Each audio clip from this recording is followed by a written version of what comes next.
Assalamualaikum warahmatullahi wabarakatuh. Selamat pagi anak-anak, bertemu lagi dengan Bu Hilda.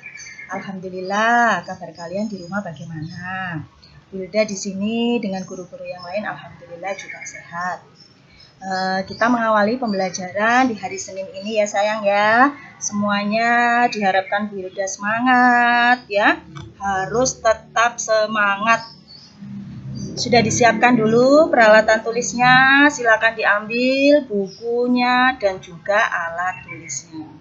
Tapi sebelumnya mari kita mengawali pembelajaran pagi hari ini dengan berdoa bersama. Berdoanya bagaimana Bu? Persis mengulang seperti yang sudah kalian baca setiap hari di sekolah. Baiklah, kita awali bersama dengan berdoa. Dipimpin Bu Hilda dulu ya anak-anak ya. A'udzu billahi minasy syaithanir rajim. Bismillahirrahmanirrahim. Alhamdulillahi rabbil alamin. Arrahmanirrahim. Maliki yaumiddin. Iyyaka na'budu wa iyyaka nasta'in. Ihdinas siratal mustaqim siratal ladzina an'amta 'alaihim ghairil maghdubi 'alaihim waladdallin. Amin. Raditu billahi rabbah wa bil islami dinah wa bi Muhammadin nabiyya wa rasula. Rabbi zidni ilma warzuqni fahma. Ashhadu an la ilaha illallah wa ashhadu anna Muhammadar Rasulullah. Shadaqallahul azim. Alhamdulillah, kita sudah mengawali dengan berdoa. Semoga selama pembelajaran mulai dari awal hingga akhir kita diberi kemudahan, dimudahkan ilmunya, pemahamannya oleh Allah Subhanahu wa Ta'ala.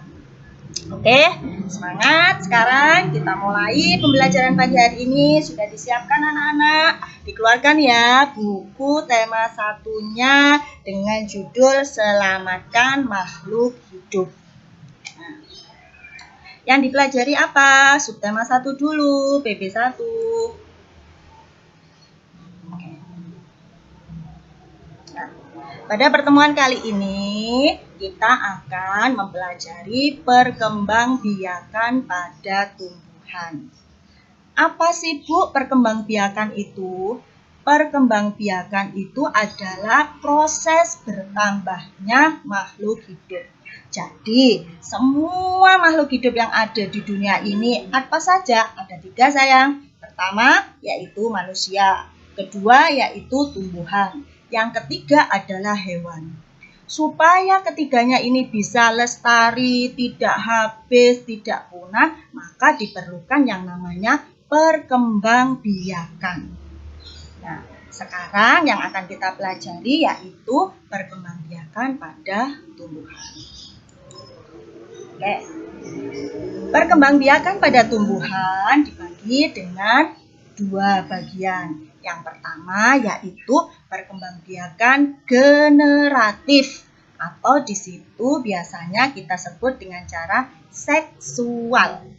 Seksual itu apa Bu? Berarti ada proses perkawinan. Jadi yang melakukan perkawinan bukan manusia saja, tumbuhan, hewan juga semuanya melakukan yang namanya perkembangbiakan secara kawin atau seksual. Yang kedua yaitu perkembangbiakan secara aseksual, tidak kawin, yang disebut dengan vegetatif. Jadi kalau pada tumbuhan itu tidak kawin juga dia bisa berkembang biak, beda dengan manusia ya.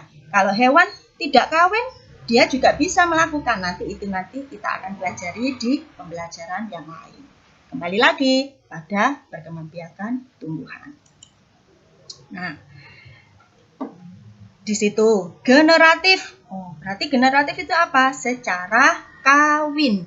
Yang namanya kawin berarti harus membutuhkan dua individu, dua sel kelamin yang dibutuhkan. Harus ada yang namanya cewek, harus ada yang namanya cowok, atau di sini dengan istilah jantan dan betina.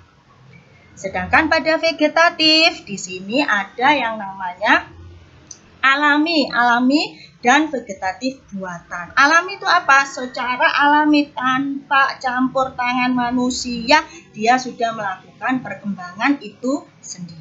Contohnya apa saja alami? Ada umbi lapis, umbi batang, tunas adventif, rimpang, geragi, dan lain sebagainya. Nanti Wilda akan menjelaskan satu persatu supaya kalian akan paham dengan seluruhnya.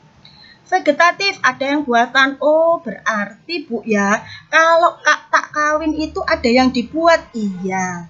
Kalau perkembangbiakannya vegetatif itu ternyata bisa dibuat. Dibuat oleh siapa? Dibuat oleh manusia. Dengan cara apa? Dengan cara stek, cangkok, merunduk, menyambung, mengenten, dan lain sebagainya. Nanti kita akan pelajari bersama. Oke.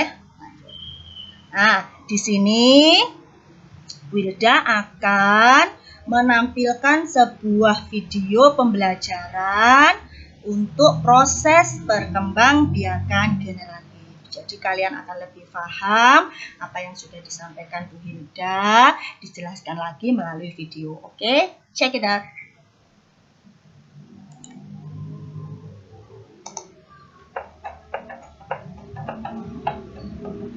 Perkembangbiakan tumbuhan secara generatif. Teman-teman Smart Point, ayo kita cari tahu tentang perkembangbiakan tumbuhan secara generatif. Perkembangbiakan generatif atau secara kawin dilakukan melalui proses penyerbukan dan pembuahan. Penyerbukan adalah peristiwa jatuhnya serbuk sari ke kepala putik. Setelah terjadi penyerbukan, bulu serbuk sari menuju ruang bakal biji. Di ruang bakal biji terjadi pembuahan, yaitu peleburan serbuk sari dengan kepala putik. Hasil pembuahan dinamakan zigot. Zigot berkembang menjadi biji dan bakal buah, kemudian bakal buah menjadi daging dan buah. Contoh tumbuhan yang berkembang biak secara generatif adalah mangga, jambu, rambutan, kedelai, jagung, dan padi. Nah, itu adalah perkembangbiakan tumbuhan secara generatif. Sampai jumpa. Sedangkan yang disebut dengan sel kelamin betina. Oke anak-anak, tadi kalian sudah melihat video pembelajaran yang sudah ditampilkan sama Bu Hilda. Sekarang Hilda akan menjelaskannya lebih teliti lagi. Terjadinya perkembangbiakan generatif. Generatif itu berarti kan perkembangbiakan secara kawin. Kawin berarti membutuhkan dua sel kelamin. Yang satunya jantan atau cowok, yang satunya betina yaitu cewek. Pada tumbuhan,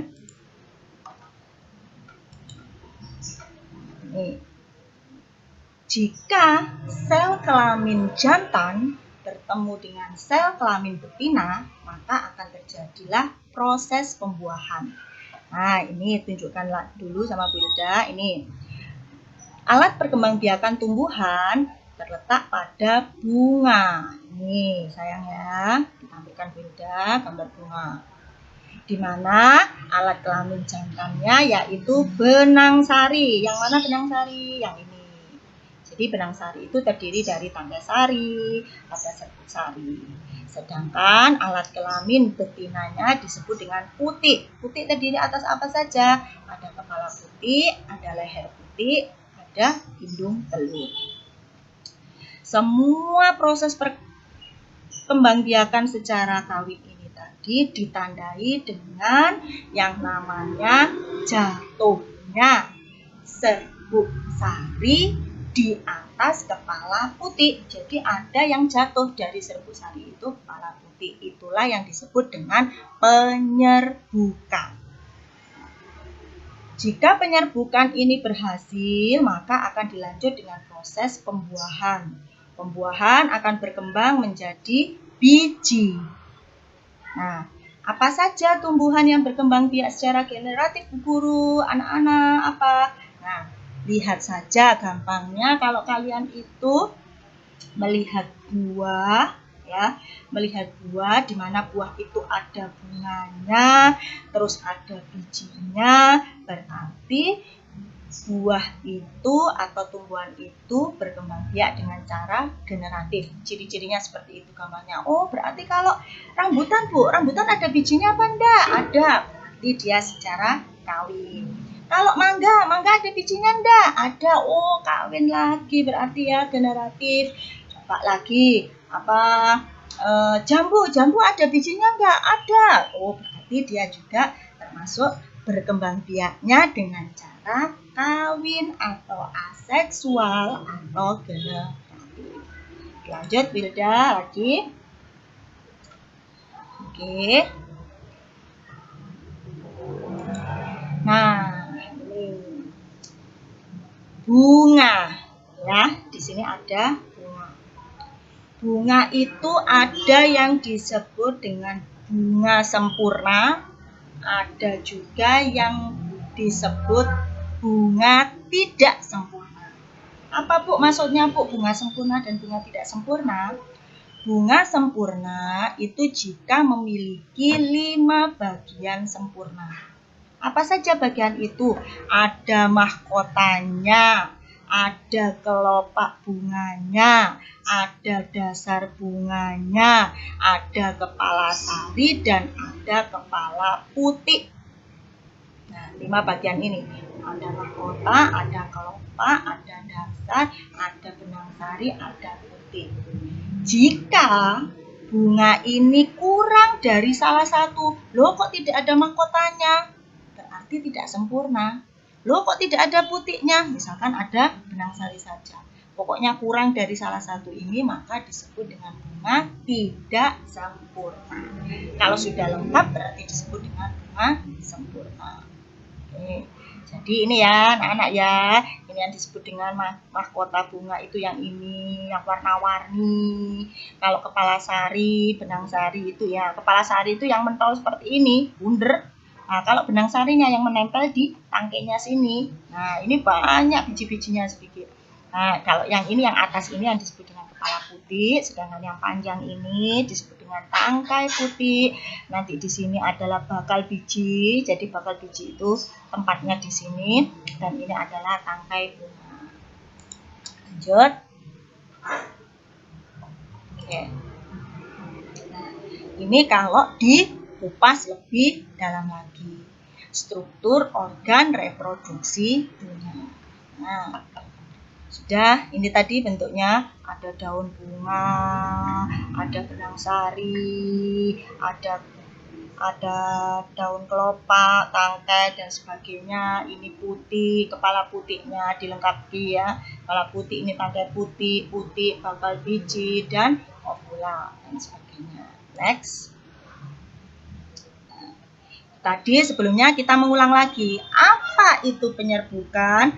Penyerbukan yaitu peristiwa jatuhnya serbuk sari di atas kepala putih. Ingat-ingat, peristiwa jatuhnya serbuk sari di atas kepala putih. Nah, bagaimana terjadinya? Ini sayang, loh. Ini kepala putihnya, ini serbuk sarinya. Dia akan jatuh tepat di atas kepala putih, sehingga akan terjadi proses perkawinannya di sini. Ini antara inti vegetatif dan generatif, serbuk sarinya berada di sini, sehingga terjadilah inti atau sel telur yang menyebabkan pembentukan biji. Lanjut.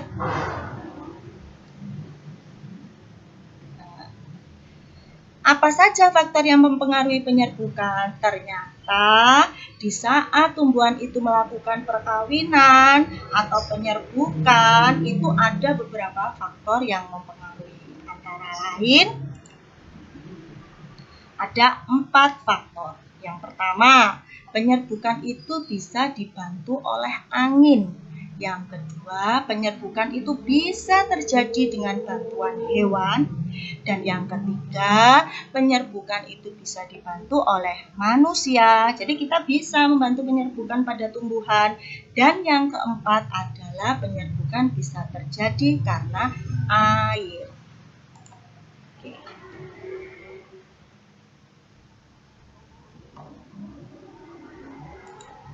Nah, sekarang Hilda akan menjelaskan yang dibantu oleh hewan. Ini gambar apa? Gambar lebah dengan bunga. Apa yang dilakukan lebah ini di atas bunga yang bermahkota ini? Ternyata lebah ini adalah menghisap nektar atau madu pada bunga. Jadi makanan lebah itu kan berupa nektar yang diambil dari mahkota bunga yang satu, mahkota bunga yang lain. Jadi dia terbang kemana-mana yang dianggap mahkota itu menghasilkan banyak nektar dan dia bisa hidup. Di saat lebah itu menempel pada mahkota bunga yang satu, terbang lagi menempel pada mahkota bunga yang lain, terbang lagi hingga ke tangkai bunga yang lain. Secara tidak langsung, saat lebah itu menempel pada mahkota bunga, dia kan tidak mungkin diam saja. Dia kan bergerak, sayapnya digerak-gerakkan seperti ini. Otomatis ada serbuk sari yang menempel pada bagian tubuhnya, entah itu pada sayapnya, entah itu pada kakinya, entah itu pada bagian tubuh yang lain. Akhirnya dia terbang lagi ke mahkota yang lain. Nah, ini seperti ini, terbang dia lanjut. Nah, di saat dia terbang dan menempel lagi kepada mahkota bunga yang lain, otomatis serbuk sari yang tadi dia menempel di bunga yang awal, misalkan bunga A, terus dia menempel di bunga B, terbawalah ke bunga B. Sehingga bunga yang tadi, yang bunga yang lainnya tadi, dia mendapatkan serbuk sari dimasukkan kepada kepala putik bunga yang lain. Hinggap lagi benang sari masuk kepala putik yang lain. Itulah akhirnya terjadilah proses yang disebut dengan perkawinan atau penyerbukan. Peristiwa jatuhnya serbuk sari di atas kepala putik pada bunga. Nah, ini yang dimaksud dengan dibantu oleh hewan. Ada yang lainnya, yaitu dibantu oleh angin. Ini angin bertiup. Dan ini ada tumbuhan apa ini? Ya, tumbuhan jagung yang biasanya banyak sekali terbantu oleh angin, yaitu tanaman jagung. Jadi itu tadi diberi contoh sama Bu Hilda yang awal, yaitu yang terbantukan oleh hewan dan terbantukan oleh angin.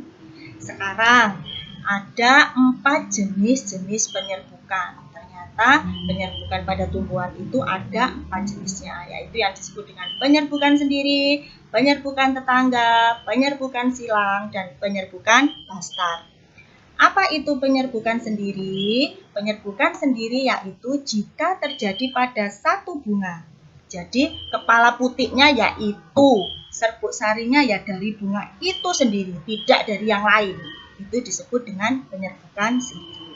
Sedangkan penyerbukan tetangga, perhatikan di sini ada satu tangkai, satu pohon bunga yang ada 2 tangkai. Jadi dia bertetangga, ya, bertetangga.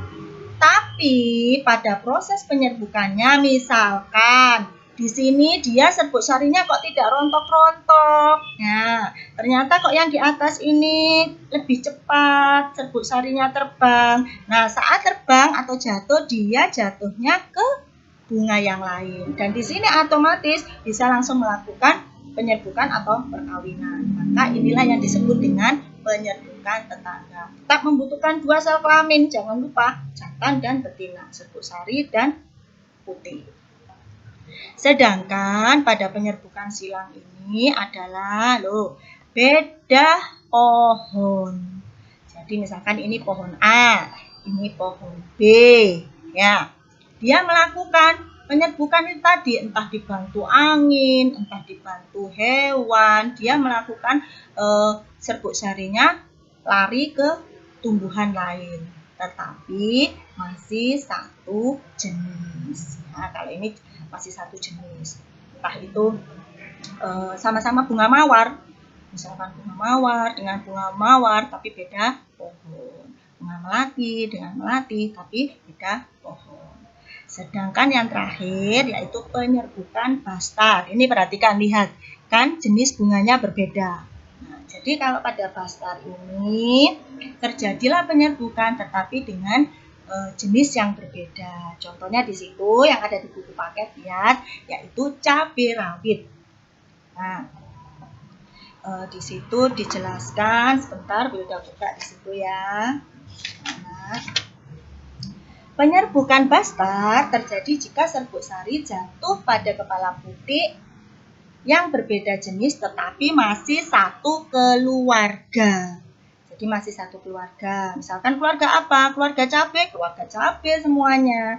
Tapi antara misalkan cabainya satunya cabai merah, satunya cabai rawit, kan masih satu keluarga, sama-sama cabai.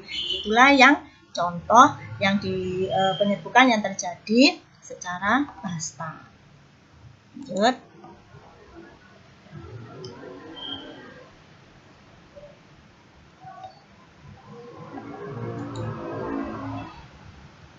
Nah, setelah mengalami penyerbukan, serbuk sari akan masuk ke dalam bakal biji dan di dalamnya terdapat inti biji sel kelamin betina. Setelah serbuk sari masuk ke dalam bakal biji, sel spermatozoid akan meleburkan diri pada telur dan kemudian akan terjadilah yang disebut dengan pembuahan. Nah, sudah dari awal kita sudah mempelajari apa yang disebut dengan perkembangbiakan generatif, dan perkembangan generatif ini tidak luput pasti ada kelebihannya dan juga ada kekurangannya. Kelebihannya apa? Kita pelajari kelebihannya dulu. Jika kita melakukan perkembangbiakan secara kawin, maka akar tumbuhan yang dihasilkan itu pasti lebih kuat. Karena apa? Karena memang benar-benar terjadi secara alamiah. Selain akarnya kuat, biaya yang dibutuhkan juga lebih murah. Karena bisa terjadi sendiri, bisa terjadi dengan bantuan alami. Alam itu apa? Yo hewan, yo angin, ya air. Nah, yang ketiga, umur tumbuhan jauh lebih lama daripada secara tidak kawin. Umur tumbuhannya lama. Dan yang terakhir, dapat dihasilkan varietas tumbuhan yang unggul. Karena misalkan sel kelaminnya dari produksi yang unggul atau genetik yang unggul, jantannya juga unggul, maka akan menghasilkan tumbuhan yang unggul juga. Itu ada beberapa kelebihan pada perkembangbiakan secara generatif. Tapi tidak luput dari kelemahan juga. Kelemahannya apa? Otomatis sifatnya persis sekali dengan tumbuhan induk. Jika rasanya misalkan mangga, kita ambil contoh mangga. Mangga itu ternyata pohonnya atau buah yang dihasilkan terasa masam, kecut. Maka meskipun melakukan perkembangbiakan secara generatif, dia memperbanyak tumbuhan mangga yang lain, maka hasilnya pun akan sama persis, akan menghasilkan buah yang masam. Itu kelemahannya. Kalau manis, Bu, berarti juga hasilnya manis. Kalau campur manis-manis asam, Bu, ya hasilnya manis-manis asam. Itu termasuk kelemahan kalau kita melakukan perkembangan secara generatif. Yang kedua, varietas baru yang muncul belum tentu lebih baik dari induknya. Nah, buah yang dihasilkan belum tentu nanti hasilnya lebih bagus dari pohon induknya yang sebelum melakukan perkawinan ini. Ya, laki sendiri, perempuan sendiri, sebelum gabung itu belum tentu nanti hasil yang dihasilkan, oh ini otomatis jauh lebih bagus, belum tentu. Karena kan dari dua yang pohon yang bisa jadi yang berbeda. Terus waktu berbuahnya ya karena alami, maka waktu berbuahnya pun juga lebih lama. Dan yang terakhir, kualitas tumbuhan baru dapat diketahui setelah tumbuhan berbuah. Jadi kita akan dapat baru bisa menentukan, oh ini hasilnya bagus atau tidak bagus jika tumbuhan itu nanti sudah berbuah dan bisa dirasakan.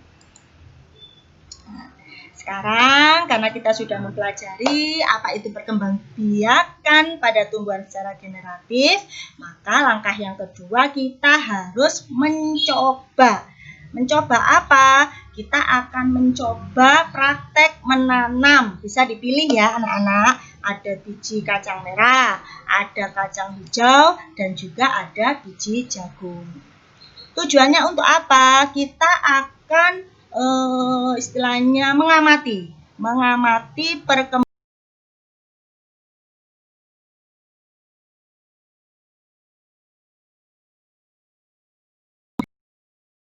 menjadi apa, itu yang kita amati. Bahan yang disiapkan